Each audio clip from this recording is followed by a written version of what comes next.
Subscribe कीजिए मेरे channel को और बेल आइकन को दबाइए मेरी वीडियोस सबसे पहले देखने के लिए। हेलो दोस्तों, मेरा नाम है तो जिसमें कि हम क्लास 7 साइंस एनसीईआरटी बुक पढ़ने जा रहे हैं 5th चैप्टर, जिसका नाम है एसिड्स बेसिस एंड सॉल्ट्स। तो मेरे पापा आने वाले हैं तो आपको बनाएंगे, और अगर आपने चैनल बनाया हो तो चैनल को सब्सक्राइब कर देना, बेल आइकन दबा देना, वीडियो को लाइक कर देना, शेयर कर देना और कमेंट बॉक्स में बताना कैसा लगा। तो पापा आना है, आप पढ़ाएंगे और मैं बैठ के देखूंगा, ठीक है? ठीक है। तो चलिए पढ़ते हैं।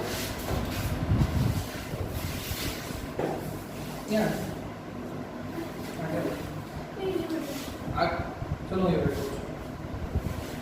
तो पिछले बार हमने 4th चैप्टर पढ़ा था। चैप्टर का नाम क्या था? हीट। तो आज हम 5th चैप्टर पढ़ेंगे जो है एसिड बेसिस एंड सॉल्ट। अब जो हीट चैप्टर था वो आता है फिजिक्स में। देखिए साइंस में 3 ब्रांचेस होती हैं, फिजिक्स, केमिस्ट्री, बायोलॉजी। ठीक है। जो हमारा चैप्टर था हीट वो आता है फिजिक्स के अंदर में। जो आज हम पढ़ रहे हैं एसिड बेसिस एंड सॉल्ट, ये आता है हमारा केमिस्ट्री के अंदर में। ठीक है। आगे हम जब बायो का पढ़ेंगे तो उसको देखेंगे। तो आज हमारा चैप्टर है एसिड बेसिस एंड सॉल्ट। अब सबसे पहले देखते हैं कि होते क्या है। तो देखिए सबसे पहले है हमारा एसिड।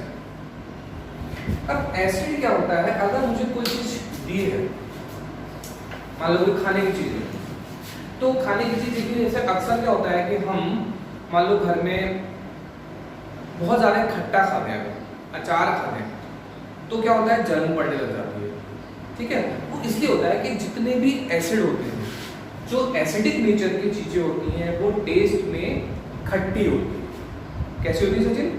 खट्टी होती है। तो देखो curd, lemon juice, orange juice and vinegar taste sour. These substances taste sour because they contain acid। इसका मतलब क्या हुआ कि जिन भी चीजों में एसिड होता है, जिन खाने की चीजों में एसिड होगा, वो क्या होंगी? खाने में खट्टी होंगी। The chemical nature of such substance is called acidic। क्योंकि बेटा उसका नेचर है, जो एसिड होता है वो नेचर बाय नेचर खट्टा होता है टेस्ट में। ठीक है। वो कैसा होता है? सॉर। खट्टे को क्या होते हैं? सॉर। तो जो हमारे एसिडिक एलिमेंट्स होते हैं वो टेस्ट में कैसे होते हैं? खट्टे। अब आ गया दूसरा क्या होता है? बेस। तो जो हमारे बेसिक जितने भी चीजें होती हैं वो टेस्ट में कड़वी होती है। मतलब आपके सामने अगर 2 चीजें रखी हैं, आपको बताना है कि कौन सी बेसिक है, कौन सी एसिडिक है। तो आप अगर दोनों को टेस्ट करोगे तो टेस्ट करके आपको बता सकते हो कि जो खट्टा है वो, जो खट्टा है सच्ची वो क्या होगा? एसिड। और जो कड़वा होगा वो क्या होगा? बेस। यानी कि अगर तुमको पहचानने के लिए किन्हीं भी 2 चीजों को अगर हमें डिफरेंशिएट करना है कि बताइए कौन सा एसिडिक है, कौन सा बेसिक है, तो कैसे करेंगे सचिन बताओ? कैसे करेंगे? दोनों को पता कि कौन सा एसिड है, कौन सा बेस है? खट्टे से खट्टा होगा तो एसिड और कड़वा होगा तो बेस। ठीक है। लेकिन अब देखो कि हम हर चीज को तो खा नहीं सकते हैं, हर चीज को हम हर चीज को अगर मुझे मान लो ये कोई भी चीज देती है ऐसी जो मैं नहीं खा सकता हूँ और मुझे बताना है उसका नेचर कैसा है, एसिड है या बेस है, तो कैसे बताओगे? तो हमको हमारे पास कुछ सब्सटेंसेस होते हैं जिनको बोलते हैं हम इंडिकेटर्स। क्या बोलते हैं सचिन? इंडिकेटर। अब इंडिकेटर देखो कार में साइड में जलने बुझने वाले लगे होते हैं, स्कूटी में, स्कूटर में, बाइक में, सब में लगे होते हैं। जैसे जब लेफ्ट में मुड़ो तो लेफ्ट वाला जल बुझ होता है, राइट को मुड़ो तो राइट वाला जल बुझ होता है। तो वो क्या दिखाता है? राइट वाला जल के दिखा रहा है कि गाड़ी राइट को मुड़ने वाली है, वो हमको शो कर रहा है। इंडिकेट माने होता है कि किसी चीज को शो करना। कोई भी चीज अगर किसी चीज को शो कर रही है, किसी घटना को, कोई भी चीज अगर शो कर रही है तो उसको बोलते हैं हम इंडिकेटर। अब इंडिकेटर ऐसे सब्सटेंस होते हैं जो एसिड और बेस के संग डिफरेंट तरीके से रिएक्ट करते हैं। ठीक है। वो सब्सटेंस मान लो जैसे एक लिटमस पेपर होता है, एक लिटमस पेपर होता है जो रेड और ब्लू कलर का आता है। मतलब एक कागज होता है, एक टाइप का कागज ही होता है जो रेड और ब्लू 2 कलर में आता है। अब इसकी प्रॉपर्टी क्या होती है? अगर मैं ब्लू लिटमस पेपर को एसिड में डालूं तो उसका कलर कैसा हो जाएगा? रेड हो जाता है। तो देखो ब्लू लिटमस, ब्लू यहां पर बना लेते हैं, ब्लू लिटमस प्लस एसिड, तो इसका कलर कैसा हो जाएगा? रेड। मतलब ऐसी चीज जिसको हम टेस्ट करके नहीं बता सकते हैं कि ये एसिड है या बेस है, तो मैं क्या करूंगा उसमें ऐसी चीज जिसको हम टेस्ट करके ही नहीं बता सकते हैं कि ये एसिड है या बेस है, तो हम क्या करेंगे उसके उस चीज के अंदर क्या डालूंगा मैं? लिटमस पेपर डालूंगा। अब ब्लू लिटमस डालूंगा वो एसिडिक होता है, कैसा हो जाएगा? रेड हो जाएगा। ब्लू पेपर का कलर कैसा हो जाएगा?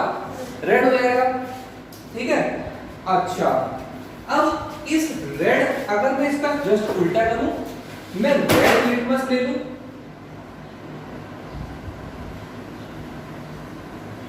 और इसको बेस में डालूं तो कैसा हो जाएगा सचिन बताओ?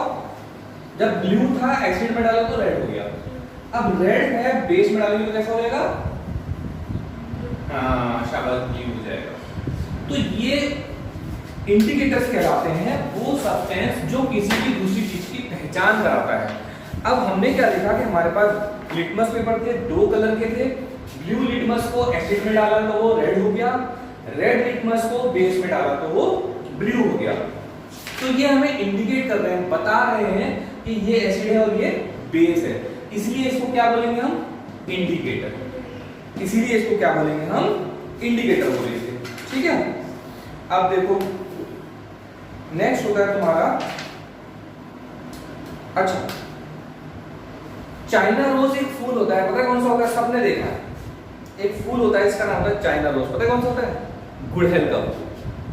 गुड़हल का फूल नहीं लगा होता रेड कलर का, बाहर से बड़ा सा लगा होता है, बहुत सारे लगे होते हैं।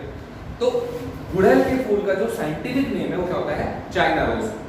उससे भी हम इंडिकेटर बना सकते हैं। कैसे बना सकते हैं? हमने क्या करना है, चाइना रोज या गुड़हल के पत्तों का कुछ पत्ते तोड़ लेने हैं और उनको एक बीकर में, बीकर क्या होता है? कांच का, समझ लो कितना छोटा सा ग्लास बीकर देखा ना, उसमें गर्म पानी लो और उसमें उन गुड़हल के पत्तों को कुछ टाइम के लिए डाल दो। ठीक है। जब वो गुड़हल के पत्ते उसमें डालोगे तो कुछ टाइम बाद वो वाटर जो है वो कलर्ड हो जाएगा, क्योंकि गुड़हल के पत्तों का कलर वो उसमें पानी में आ जाएगा। अच्छा, अब देखो तुम्हें नेक्स्ट क्या करना है, अब तुमको बताना है कि मान लो तुम्हें यहां पर दिया है एक टेस्ट ट्यूब ये है, एक टेस्ट ट्यूब ये है।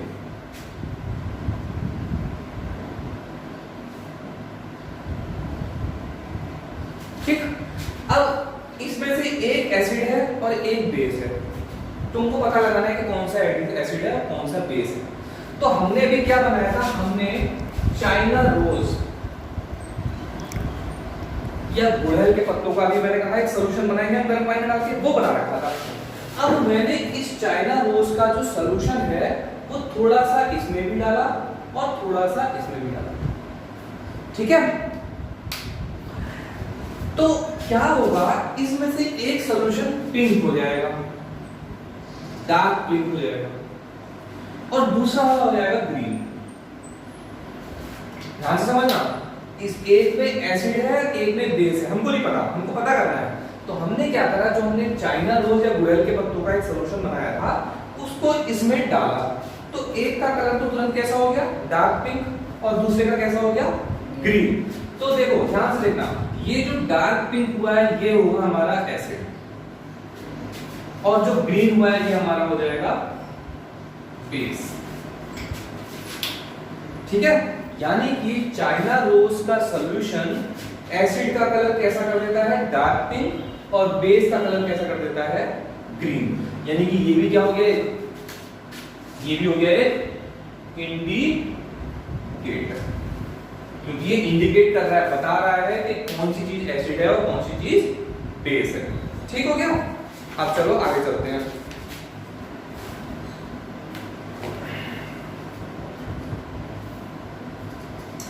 अब एक होती है तुम्हारी न्यूट्रलाइजेशन रिएक्शन। देखो न्यूट्रलाइजेशन क्या होता है?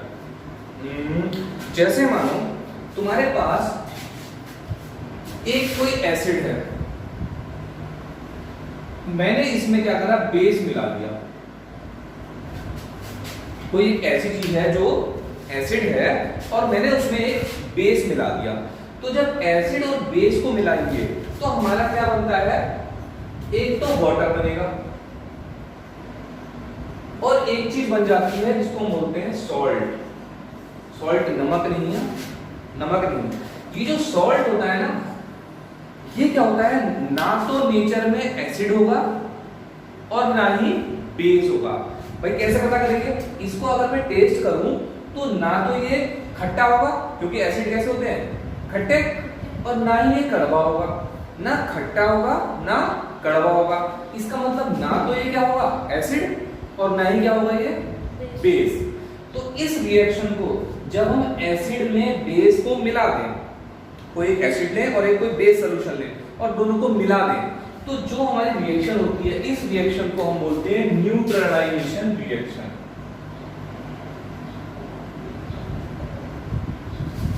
न्यूट्रलाइजेशन रिएक्शन मतलब इस रिएक्शन को होने के बाद जो भी चीज बनेगी, भाई ये तो पानी है, सिंपल, पानी तो अलग हो गया, जो ये दूसरा चीज बनी, ये क्या होगा, ना तो एसिड होगा और ना ही क्या होगा, ये बेस होगा। मतलब इसका नेचर कैसा होगा, ना ही एसिडिक ना ही बेस, इसलिए इसको बोलते हैं न्यूट्रल। न्यूट्रल क्या होता है, गाड़ी में न्यूट्रल का गियर होता है, न्यूट्रल कर दो तो गाड़ी ना आगे जाएगी ना पीछे जाएगी। जब हम डी वाले मोड में डालते हैं तो गाड़ी आगे चलती है, और बैक गियर में डालते हैं तो गाड़ी पीछे जाती है, लेकिन बीच में कर दो तो न्यूट्रल हो जाता है, तो वो ना आगे ना पीछे। तो वैसे ये चीज क्या होगी, ना एसिड होगी और ना ही ये बेस होगी। ठीक हो गया। अच्छा तो कभी मधुमक्खी ने काटा, सब कुछ बच्चों को काटा होगा, मधुमक्खी के काटने पर बहुत दर्द होता है। तो वो क्यों होता है, मधुमक्खी क्या करती है, जब अपना डंक मारती है ना, तो वो डंक के थ्रू उसके अंदर बहुत हाई एसिडिक चीजें होती है, एक समझ लो एक एसिड टाइप की चीज होती है जो इंजेक्ट कर देती है हमारे बॉडी के अंदर। तो वो जब एसिड जब हमारी बॉडी के अंदर जाता है तो वहां पर के कुछ जो हल्की सी जगह पे वो क्या करता है, बहुत डैमेज कर देता है। तो उस डैमेज होने की वजह से हमको दर्द होने लगता है, सूजन आ जाती है। तो मधुमक्खी का डंक भी जो होता है वो कैसा होता है, एसिडिक होता है, जिसको बोलते हैं हम आंट बाइट या चींटी काटना कह लो। चींटी काटना या मधुमक्खी काटना, वहां पर क्या करती है, और चींटी या तुम्हारी मधुमक्खी जब काटती है तो वो हल्का सा एसिड इंजेक्ट कर देती है अंदर, जिसकी वजह से हमको दर्द होता है। अच्छा जी, नेक्स्ट है इंडाइजेशन। जैसे हमने खूब खा लिया अनशन, खूब खट्टा खा लिया, चाट पकौड़ी, ऐसी चीजें खा ली जिनका नेचर कैसा है, एसिडिक है, तो हमको क्या होता है, पेट दर्द, खट्टी डकारें आती हैं और जलन पड़ती है। तो उसका मतलब क्या होता है कि हमारे बॉडी के अंदर एसिड की लेवल जो है वो बहुत ज्यादा हो गया है, एसिड बहुत बढ़ गया है। तो उसको कम करने के लिए हमको बेसिक चीज खानी होती है। अब बेसिक चीज क्या होती है, जैसे हम बाहर से गए, फटाफट इनो लेके आए, पानी में डाला, पी लिया, तो वो जो इनो होता है उसका नेचर कैसा होता है, बेसिक नेचर होता है। अब हमारे पेट में एसिड बहुत ज्यादा हो रहे थे, हमने ऊपर से बेस डाल दिया, इनो पी दिया, तो वहां पर ये वाली रिएक्शन जिसको बोलते हैं न्यूट्रलाइजेशन रिएक्शन, ये हमारे पेट के अंदर हो जाती है। तो जो बेस हमने ऊपर से पानी में डाल के पिया, वो अंदर के एसिड को क्या कर देता है, न्यूट्रलाइज कर देता है, और अंदर हमारा जलन पड़ना है या जो भी चीजें हो रही है वो क्या हो रही है, रुक जाती है। तो यानी कि हमारा जब इंडाइजेशन होता है उस समय भी न्यूट्रलाइजेशन रिएक्शन करने के लिए हमको ऊपर से बेस पीना पड़ता है। ठीक है। अच्छा जी,